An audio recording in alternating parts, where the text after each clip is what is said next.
It's Mike at Urban Automotive, Oakville, Ontario, Canada.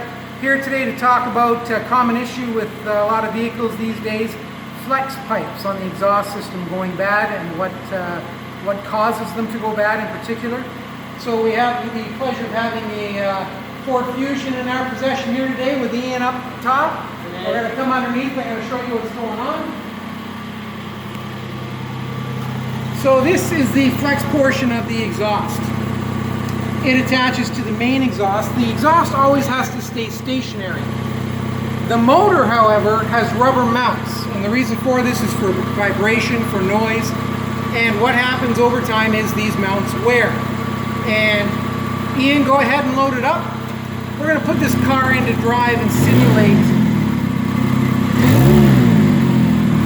You see how we got the movement here on the exhaust system? And what happens is it causes stress on this flex pipe and they crack underneath. So usually if you have a bad flex pipe, thank you Ian, if you have a bad flex pipe, the usual cause is a bad mount. So in this case we've got a rear torque mount that's mounted off of the transmission that is broke, causing that extra flex when the vehicle's loaded up.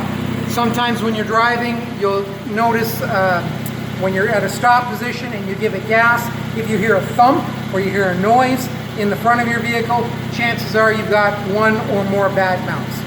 If you need an engine mount, you need a flex pipe, you know who to call, Urban Automotive, contact information below. Please hit subscribe and like our videos. Urban Automotive, safety first.